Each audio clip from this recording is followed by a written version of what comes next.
Good evening friends. तो कैसे हो तुम लोग? आई होप कि तुम लोग बहुत अच्छे होगे और मैं भी यहाँ काफ़ी अच्छी हूँ। I am your story teller Anjali Gupta and welcome back to my channel and my story सिर्फ तुम।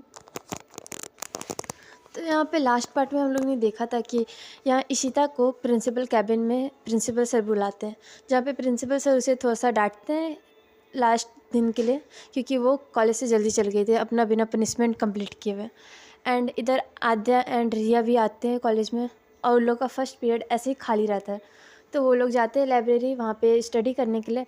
तभी वहाँ पे इशिता भी होती है, जो कि जब आद्या बुक निकालने जाती है वहाँ पे सेल्फ से, तो इशिता उसके ऊपर बुक गिरा देती है। एंड इन लोग का ऐसे ही चलता है। फिर उसके बाद लंच टाइम होता है, जहाँ पे इशिता के ग्रुप फिर से आते हैं एंड आद्या को थोड़ा सा और रिया को भी बुली करते हैं, जहाँ पे आद्या के जूस में वो लोग मिर्च पाउडर मिला देते हैं। एंड ऐसे ही चलता है इन लोग का एंड इन लोग इधर क्लास की तरफ जाने लगते हैं। तो अब नेक्स्ट पार्ट देखते हैं आज का। तो इधर आद्या एंड रिया और सिया अपने क्लासेस की तरफ जा रहे थे। आद्या बोलती, यार इन लोग ने जूस में ऐसे मिर्च पाउडर कौन मिलाता है, ऐसे बचकानी हरकतें कौन करता है, ये सब तो लोग, बट मैं क्या बोलूँ यार। रिया बोलती, हाँ यार जूस में मिर्च पाउडर ये तो बहुत बचकाना हरकत है, ऐसे तो हमारे स्कूल में करते थे, मैंने भी किया था अपने क्लासमेट के साथ, मुझे बहुत गंदा लगता था इसलिए। आद्या उसकी तरफ ऐसे घूर के देखते हो, बोलती, तूने अपने क्लासमेट के जूस में मिर्च पाउडर डाला था? रिया बोलती है, नॉट रियली मिर्च पाउडर बट हाँ मैंने उसके जूस में कुछ मिलाया था, क्योंकि यार वो डिज़र्व करता था वैसा। आद्या बोलती है, वेरी गुड, लगता है इशिता तेरे से ही सीख रही है। इधर रिया अपने ऐसे बाल हवा में झटकाती है एंड बोलती है, हाँ हो सकता है। एंड रिया उसकी तरफ देख के बोलती है, वैसे तू ठीक तो है ना, अब तुझे झाल तो नहीं लग रहा है ऐसे तीखा? आद्या बोलती है, हाँ अब ठीक है, मैंने वो मीठा खाया था ना कैंटीन में, तो अब ठीक हूँ मैं। एंड ये तीनों ऐसी ही बात करते हुए क्लासेस की तरफ जाते हैं। एंड अभी क्लास में कोई मैम आई नहीं थी, जैसे कि अभी अनन्या मैम का क्लास था तो क्लास में वो आई नहीं थी। तो ऐसे सारे बच्चे नॉर्मली बात कर रहे थे। आद्या रिया सिया भी अपने बेंच पे जाके बैठ जाते हैं। तभी क्लास में एंट्री होती है अनन्या मैम की। एंड इस बार कोई बच्चा ऐसे चिल्लाते हुए आता नहीं कि मैम आ गई मैम आ गई, नो, सब अपने में मगन थे, मतलब कि ऐसा कोई हल्ला नहीं कर रहा था। बट कुछ बच्चे होते ना कि बात करते क्लास में, तो वैसे नॉर्मली सब बात कर रहे थे क्योंकि अभी कोई टीचर नहीं था क्लास में। तो अनन्या की एंट्री होती है, सारे बच्चे देखते हैं एंड जो बात कर रहे थे कुछ बच्चे, वो लोग शांत हो जाते हैं। सब अपने सीट से खड़े होते हैं, मैम को विश करते हैं गुड इवनिंग। एंड मैम भी सबको बोल करके बैठने के लिए बोल देती है। एंड आज यार, आज मैम की एंट्री थोड़ी अलग थी। क्योंकि आज मैम ने एक ब्लैक कलर की साड़ी पहनी थी, जिसमें वो काफ़ी बवाल लग रही थी। अनन्या मैम ने अपने खुले बाल रखे हुए थे एंड उन्होंने सिंपल मेकअप किया था, वैसा कोई बोल्ड मेकअप नहीं था, मतलब कि नो मेकअप मेकअप लुक होता है ना वैसा। उन्होंने एक बिंदी लगाई थी छोटी सी प्यारी सी ब्लैक कलर की, और एक छोटा सा झुमका पहना हुआ था उन्होंने कानों में अपने। एंड ब्लैक साड़ी में यार वो काफ़ी प्यारी लग रही थी। आज तो जो अनन्या मैम के फ़ैन नहीं थे वो भी बच्चे कुछ फ़ैन हो जाएंगे। अनन्या मैम इतनी कमाल की लग रही थी, उनकी पतली कमर ब्लैक साड़ी में और मस्त लग रही थी। इधर जब अनन्या मैम क्लास में ऐसे एंट्री करती है अपने फुल ब्यूटीफुल लुक के साथ, तो कुछ बच्चे तो यार आपस में बात करने लगते कि यार मैम को देखना कितनी मस्त लग रही है। एंड जैसे कि मैंने तुम लोग को बताया कि अनन्या मैम के बहुत सारे फ़ैन हैं कॉलेज में एंड क्लास में भी। तो वही जो लोग आशिक है, सो कॉल्ड आशिक अनन्या मैम के, वो लोग आपस में बात करने लगते कि यार मैम को देखना क्या मस्त लग रही है।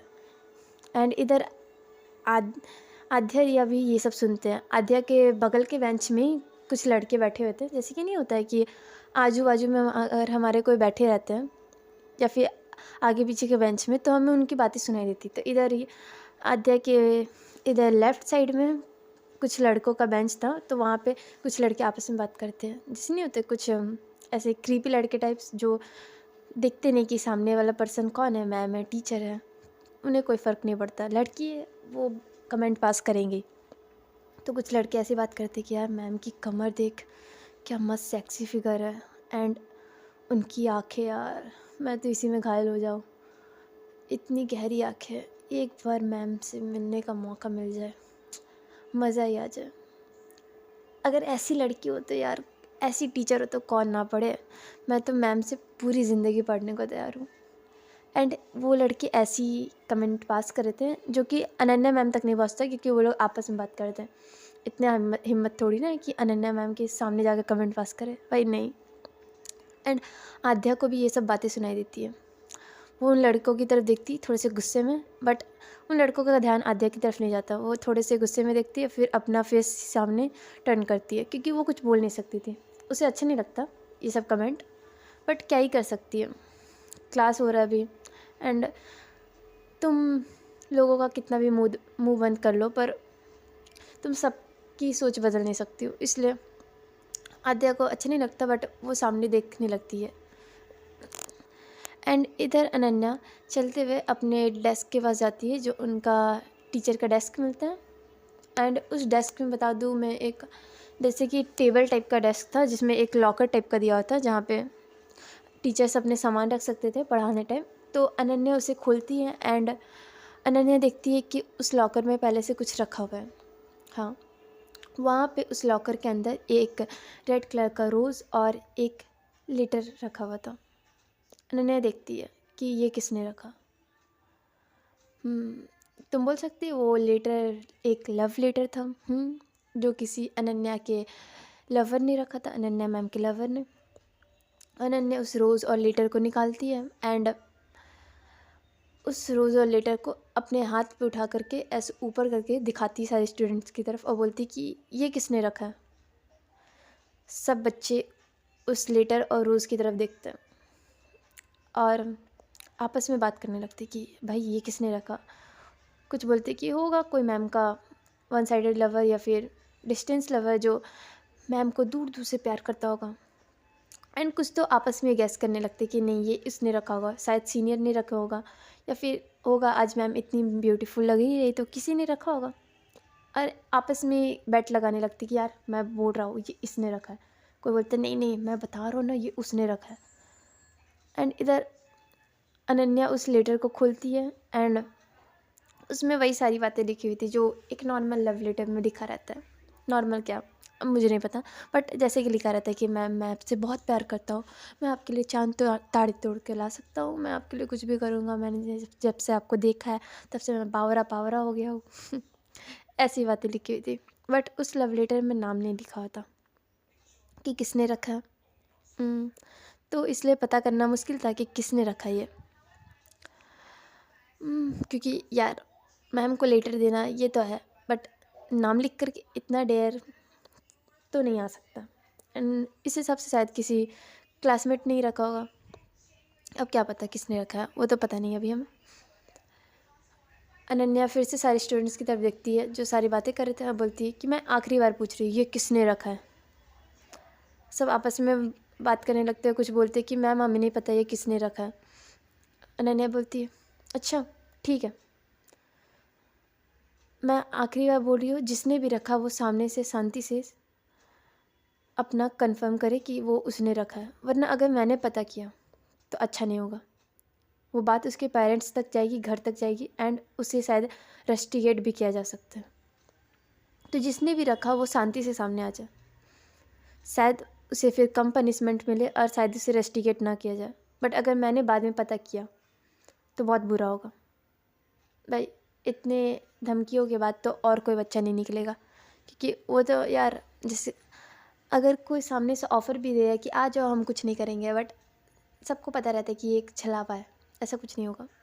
तुम जैसे सामने जाओगे पकड़े जाओगे और फिर धुन धुन के मार खाओगे। तो कोई बच्चा नहीं आता। अनन्या बोलती है ओके फाइन। अनन्या क्लासरूम के साइड में एक डस्टबिन रखा रहता है, उसके पास जाती है, वो रोज़ लेटर लेती एंड उसके टुकड़े टुकड़े करके फाड़ के उस डस्टबिन में फेंक देती है। सारे बच्चे देख के ओ ऐसा अपना थोड़ा सा लुक बनाने लगते हैं कि ओ जिसने भी दिया उसका दिल टूट गया। एंड इधर सारे बच्चे आपस में बात कर रहे थे, तो इधर अनन्या वापस से अपने डेस्क के पास जाती है और बोलती है साइलेंस एवरीवन। एंड जो भी हुआ सो हुआ, अब आपस में बात नहीं करना, अभी क्लास का टाइम है तो सब बच्चे अपने पढ़ाई पे ध्यान दो, ओके। एंड सब इतना कहते हैं तो सब बच्चे शांत हो जाते हैं। एंड इधर अनन्या चौक निकालती है एंड बोर्ड पे कुछ क्वेश्चंस लिखती है और सब बच्चों की तरफ देख के बोलती है, जैसे कि मैंने तुम लोग को ये वाला चैप्टर पढ़ा दिया है तो अब रिवीजन का टाइम है, मैं बोर्ड पे कुछ क्वेश्चंस लिख रही हूँ एंड तुम लोग सबको वो सॉल्व करना है। तुम लोग पास 5 मिनट का टाइम है, तुम लोग सॉल्व करो एंड जिससे सॉल्व नहीं होगा वो मुझसे डाउट पूछ सकता है, क्योंकि ये रिवीजन है। तो तुम लोग ट्राई करना फर्स्ट सॉल्व करने का एंड उसके बाद मैं तुम लोग का हेल्प करूँगी सॉल्व करने में, ओके। एंड इतना कह के अनन्या बोर्ड पे कुछ क्वेश्चंस लिखती है एंड सारे बच्चे अपनी नोटबुक पेन पेंसिल निकाल करके क्वेश्चंस लिखने लगते हैं। एंड इतना लिख करके अनन्या अपने चेयर पे जाके बैठ जाती है एंड इधर सारे बच्चे ट्राई कर रहे हैं सॉल्व करने का क्वेश्चंस एंड कुछ से बन रहा है कुछ से नहीं बन रहा है। और आध्या और रिया भी अपना ट्राई करने लगते हैं। इधर थोड़ी देर ट्राई करती है बट आध्या से क्वेश्चन सॉल्व नहीं हो रहा था। वो अपना माथा खुजलाती है और रिया की तरफ देखती है और बोलती है, यार तेरे से सॉल्व हो रहा है ये क्वेश्चन। रिया बोलती है, हाँ मतलब कि ऑलमोस्ट हो रहा है बट मुझे ना ये वाले स्टेप पे डाउट हो रहा है थोड़ा सा कि यहाँ पे कैसे सॉल्व होगा। आध्या बोलती है, दिखाना तो। रिया उसे दिखाती कि ये वाला स्टेप। आध्या बोलती, यार मुझे भी इसी स्टेप में ही डाउट हो रहा है। रिया बोलती है, अच्छा अच्छा ठीक है, एक काम कर, तू भी सॉल्व कर मैं भी सॉल्व करती हूँ, अगर बन गया तो ठीक है नहीं तो फिर मैम से पूछते हैं। आध्या बोलती है, ठीक है ट्राई करते हैं, ओके। एंड इतना कह के दोनों ट्राई करने लगते हैं बट इधर आध्या से बन ही नहीं रहा। और इधर अनन्या अपने चेयर पे बैठ करके हैंड फोल्ड करके सारे बच्चों की तरफ देख रही है कि कौन बना रहा है, कौन बात कर रहा है और कौन एक दूसरे से डाउट पूछ रहा है।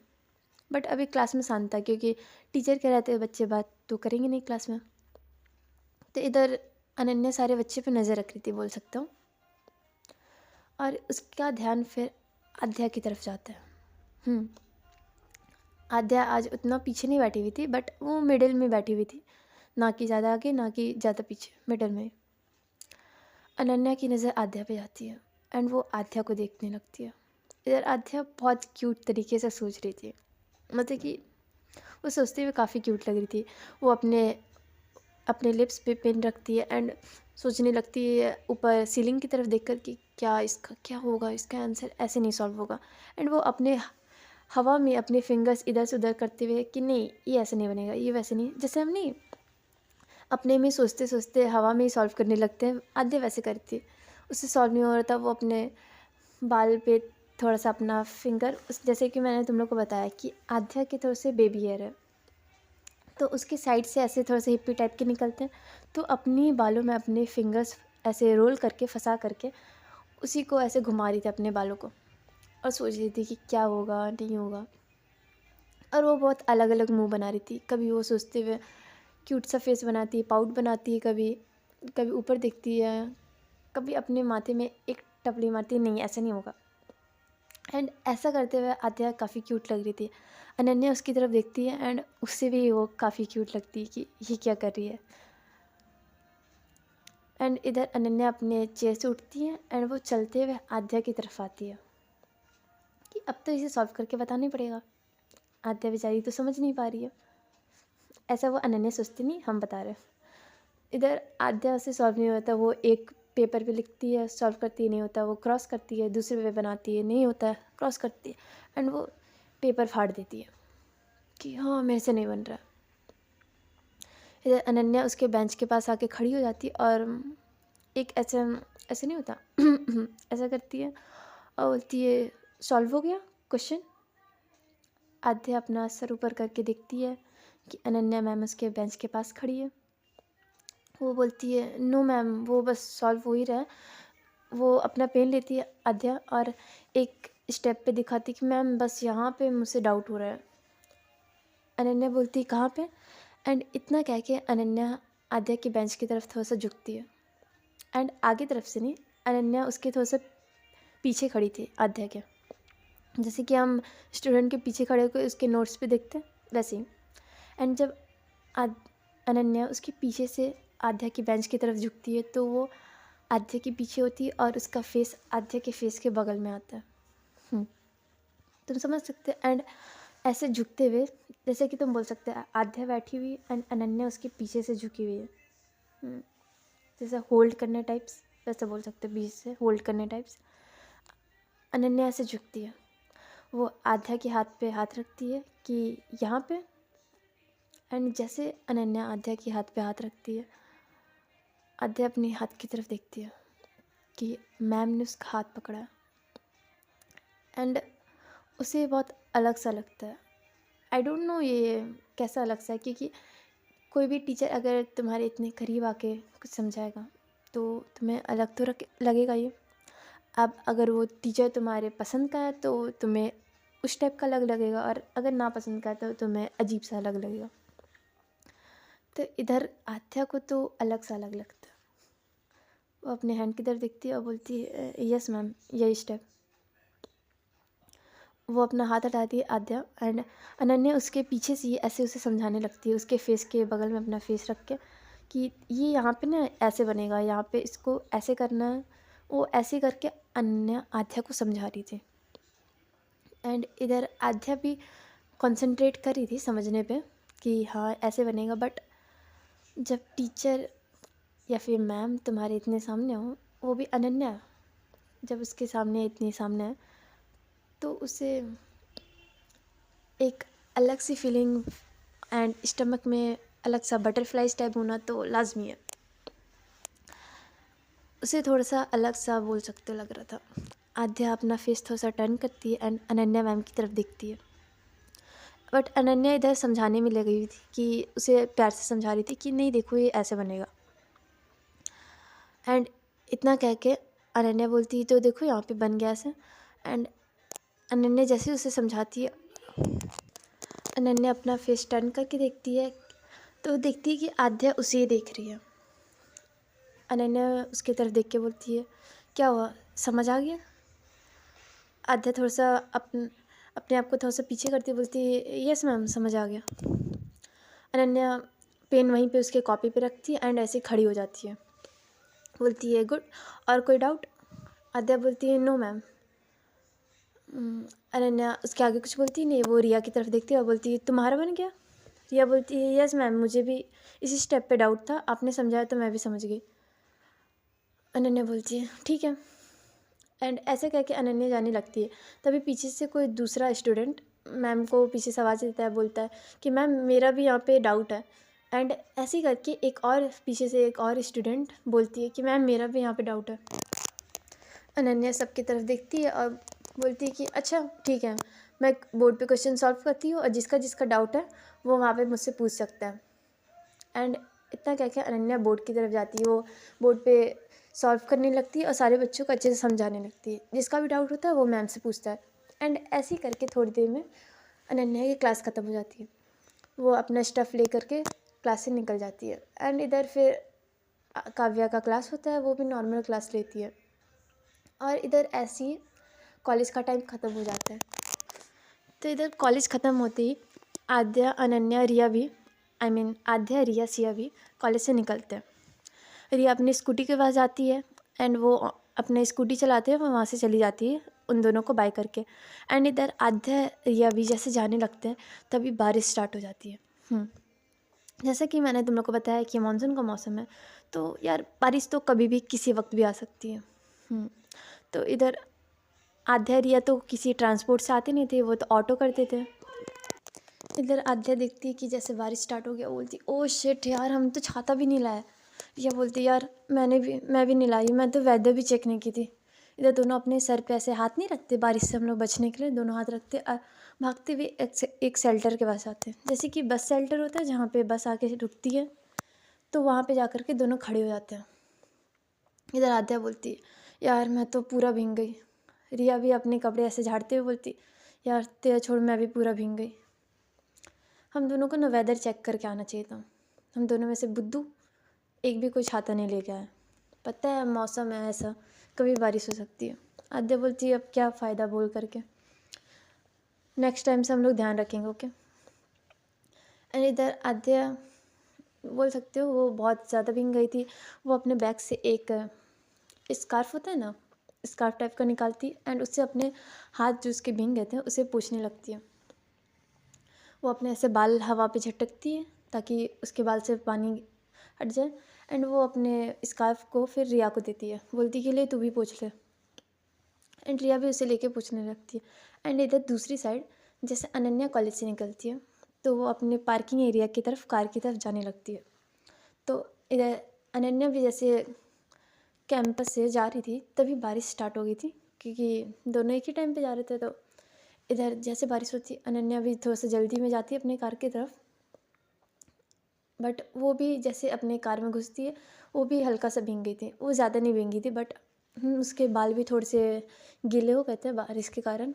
एंड उसके जो साड़ी था, क्योंकि उसका साड़ी ब्लैक कलर का नेट का था तो वो भी थोड़ा सा भीग गया था एंड उसकी कमर थोड़ी सी दिख रही थी उस नेट के कारण, नेट की साड़ी के कारण। और इधर अनन्या के चेहरे पे भी बारिश की बूंदें थी और वो भी काफ़ी अच्छी लग रही थी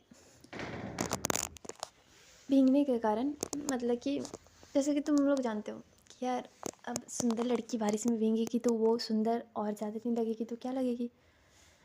तो इधर अनन्या भी थोड़ी सी भीग गई थी बट वो अपना कार ड्राइव करती है और अपने फ्लैट की तरफ जाने लगती है। वो अपना कार ड्राइव करके जैसे रोड की तरफ से जा रही थी तभी उसकी नज़र रोड के एक दूसरे साइड पे पड़ती है। हाँ, वही बस शेल्टर जहाँ पे आद्या और रिया खड़े थे। एंड उसकी जो कार की स्पीड थी वो अपने आप ही नॉर्मली नहीं बोलेंगे, खुद ब खुद स्लो हो जाती है। वो अपना कार स्लो ड्राइव करने लगती है और उस साइड देखने लगती है कि इधर अनन्या शेल्टर के नीचे बची हुई है एंड वो अपने बाल को ऐसे झटक रही है। काफ़ी फिल्मी मोमेंट या फिर रोमांटिक मोमेंट तुम बोल सकते हो। एंड आद्या काफ़ी प्यारी लग रही है, क्योंकि आज अनन्या ही नहीं आद्या भी प्यारी लग रही थी। आद्या के खुले बाल थे जो कि बारिश के कारण भीग गए थे एंड उसके चेहरे पे बारिश की कुछ बूंदें थी जिसके कारण वो और प्यारी लग रही थी। भीगने के बाद होता है ना यार, लड़कियाँ प्यारी लगती है। इधर आद्या का भीगने का कारण उसका टॉप भी गीला हो गया था, तो इधर उसके थोड़ा सा वाइट कलर का टॉप उसने पहन रखा था जो कि उसके स्लीव बोल सकते हो, उसके जो टॉप के स्लीव्स थे वो थोड़े से ट्रांसपेरेंट हो गए थे। एंड इधर बारिश से थोड़ी सी परेशान हो गया अरे आद्या अपने बाल झटक रही थी, वो अपने हाथों को पोंछ रही थी अपने हाथों से। एंड अनन्या की नज़र इधर आद्या की तरफ साइड में जाती है, वो आद्या को एकटक ही देखने लगती है। एंड वो ना चाहते हुए या फिर ना जाने अनजाने में वो अपनी कार उस रोड के उस साइड मोड़ देती है और सोचती है कि मैं उसके सामने जाके कार रोकती हूँ। शायद उसका मन था लिफ्ट देने का आद्या को, वो प्लानिंग करती कि वो आद्या को लिफ्ट दे देगी क्योंकि बारिश में भीग रही है और उसकी स्टूडेंट है, तो ऐसा वो सोचती है। और जैसे वो आद्या के सामने गाड़ी रुकती उससे पहले आद्या के सामने एक ऑटो आके रुकता है। आद्या रिया जल्दी से करके उस ऑटो पे बैठ जाते हैं और बोलते हैं भैया जल्दी चलो यार प्लीज़, बहुत ज़्यादा भीग गए। वो लोग अपने पीजी का एड्रेस देते हैं उस भैया को, ऑटो वाले भैया को, एंड उस पर बैठ करके वहाँ से निकल जाते हैं। एंड इधर अनन्या देखती है कि आद्या रिया ऑटो पे बैठ गया, तो वो भी अपना वहाँ पे कार रोकती नहीं है, वो भी उस ऑटो के बगल से अपना कार ले जा करके अपने फ्लैट की तरफ निकल जाती है। और इधर आद्या रिया ऑटो से अपने पीजी में जाते हैं एंड वो लोग जैसे कि भीग गए थे। एंड बारिश में भीगने के बाद यार इंसान को नहाना चाहिए, फ्रेश होना चाहिए, क्योंकि बारिश का पानी हेल्दी नहीं होता। तो वो लोग जाते हैं अपने पीजी में, फ्रेश होते हैं वॉशरूम में एंड ऐसे उन लोग का नॉर्मल चलता है। एंड इधर अनन्या कार ड्राइव करके अपने फ्लैट के पास पहुंचती है। वो अपना फ्लैट का गेट अनलॉक करती है और जैसे ही वो अनलॉक करके अपना गेट खोलती है उसे अपने फ्लैट में कुछ चीज़ें, मतलब कि नॉर्मल नहीं, कुछ अलग सा लगता है। जैसे कि यार तुम लोग जानते हो अगर कोई इंसान अपने घर में अकेला रहता है बहुत टाइम से या फिर अपने फ्लैट घर कहीं भी, तो उसे पता रहता है कि उसके घर में कौन सी चीज़ कहाँ पे रहेगी और उसे बहुत छोटी छोटी चीज़ें भी नोटिस होती है। अगर तुम ऐसे नोटिस करने टाइप के इंसान हो तो उसे अब अनन्या को भी अपने घर में आज कुछ चीज़ें अलग लगती है कि ये सामान यहाँ पे होना चाहिए था, यहाँ पे नहीं है। जैसे कि वो देखती कि उसने बालकनी का गेट लाइट जाते टाइम बंद किया था, बट अभी उसके बालकनी का लाइट ऑन था। एंड इधर डाइनिंग टेबल के पास उसने चेयर इन करके रखा था, बट एक चेयर निकला हुआ था। एंड ऐसी ही वो कुछ चीज़ें नोटिस करती है जो कि उसे अलग लगता है। उसे थोड़ा सा अंदाज़ा हो जाता है या फिर उसे थोड़ा सा हिंट हो जाता है कि शायद मेरे जाने के बाद घर में कोई आया है। अनन्या थोड़ा सा सतर्क हो जाती है और उसके फ्लैट में एंटर करती है। उसके साइड में एक शू रैक था जहाँ पे वो शूज़ रखती थी। वो अपने सैंडल कर खोलती है एंड उस शू रैक में रखती है। एंड वहीं नीचे में, शू रैक के नीचे में एक और शेल्फ था जहाँ पे उसने एक शूज़ रखा था। उस शूज़ को निकालती है एंड उस शू रैक के अंदर में एक सीक्रेट लॉकर टाइप का था। मतलब कि तुम बोल सकते हो सीक्रेट लॉकर। अनन्या उसे खोलती है एंड उसके अंदर से एक गन निकालती है। अनन्या उस गन को निकाल के उस लॉकर को वापस से बंद करती है एंड सू को वहीं पे रख देती है और उस गन को लोड करती है। वो अपना बैग साइड टेबल में रखती है एंड पूरा फ्लैट को चेक करने लगती है कि कहीं कोई अभी उसके फ्लैट में है तो नहीं। वो पहले किचन चेक करती है, वहाँ पे उसे कोई नहीं मिलता। बालकनी चेक करती है, वहाँ भी कोई नहीं था। वो अपने बेडरूम में भी चेक करती है, इधर उधर सब सामान हटा के देखती है बट उसे कोई नहीं मिलता। फिर वो लास्ट में अपने लिविंग रूम की तरफ जाती है और उसके लिविंग रूम में एक बार काउंटर साइड में बना हुआ था। जैसे कि तुम लोग, कुछ लोगों को पता हो कि जो रिच लोग होते हैं, सो कॉल्ड रिच लोग, हाँ, मतलब स्लिप ऑफ टंग हो गया मेरा, तो वो लोग अपने घर में एक ऐसा ड्रिंक काउंटर साइड में बना के रखते हैं जहाँ पे वो तरह तरह के विस्की, वाइन, वोडका, ये सब अल्कोहल ड्रिंक टाइप के रखते हैं अपने एंजॉयमेंट के लिए। तो अनन्या के घर में भी ऐसे बना हुआ था एक ड्रिंक काउंटर साइड में उसके लिविंग रूम में। अनन्या अपने लिविंग रूम का गेट खोलती है एंड वहाँ पे उस ड्रिंक काउंटर के पास में एक चेयर में एक आदमी बैठा हुआ था। वो ग्लास में एक ड्रिंक सर्व कर रहा था अपना एंड उस ग्लास को लेता। एंड जैसे ही दरवाज़ा खुलता है वो आदमी टर्न करता है। इधर अनन्या भी डोर ओपन करके उस आदमी की तरफ देखती है एंड वो जैसे ही उस आदमी को देखती है वो अपना गन डाउन करती है, मतलब नीचे करती है एंड उस आदमी को देख के बोलती है, आप। वो आदमी बोलता है, हाँ, तो तुम तो घर आती नहीं तो मुझे ही आना पड़ा। अनन्या अपना गन साइड में रखती है और बोलती है, उस आदमी की तरफ जा करके बोलती है कि आप यहाँ क्या कर रहे हो डैड। सो यस गाइस, ये आदमी और कोई नहीं, अनन्या का डैड था। अनन्या के डैड बोलते हैं, बस ऐसे ही मुझे मेरी बेटी से मिलने का मन किया और मैं आ गया। अनन्या बोलती है, ओ रियली, बस इतना ही है। उसके डैड ड्रिंक का एक सिप लेते हैं। इधर अनन्या के डैड बोलते हैं, क्यों, मैं अपनी बेटी के घर आ नहीं सकता। अनन्या बोलती है, बिल्कुल आ सकते हो डैड, पर ऐसे। और आपको मेरे फ्लैट का कीज़ कहाँ से मिला। अनन्या के डैड बोलते हैं, वो कोई बड़ी बात नहीं है, जिस पे तुम बहुत ज़्यादा ट्रस्ट करती हो, जिस पे मैं भी ट्रस्ट करता हूँ, तुम्हारे ड्राइवर, उन्होंने मुझे तुम्हारा फ्लैट का कीज़ दिया। अनन्या बोलती, ओह, राजेश अंकल, उनसे तो बात करनी पड़ेगी। अनन्या के डैड बोलते हैं, उनसे बात करना छोड़ो, बट तुम मुझसे बात करो, तुम घर क्यों नहीं आ रही। अनन्या बोलती है, डैड फिर से वही टॉपिक नहीं। उसके डैड बोलते, ओके ओके ठीक है, मैं यहाँ पे मूड स्पॉइल करने नहीं आया हूँ।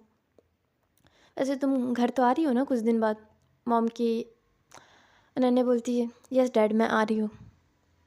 उसके डैड बोलते हैं, ठीक है, मैं यही पूछने आया था वैसे। अनन्या बोलती है, एक लुक देते हुए अपने डैड को, कि आप बस यही पूछने आए थे पक्का डैड। उसके डैड बोलते हैं। उसके डैड एक स्मेल करते हुए बोलते हैं कि और मैं अपनी बेटी के साथ आज डिनर करने भी आया था। वैसे तुमने डिनर में क्या बनाया है। अनन्या बोलती है, डैड मैंने कुछ बनाया तो नहीं है, बट मैं सोची थी आज मैं कुछ ऑर्डर कर लूँ। उसके डैड बोलते, ऑर्डर। एंड इतना कह के वो अपने पीछे से एक फूड का पैकेट निकालते हुए और बोलते कि मतलब कि ये खाना।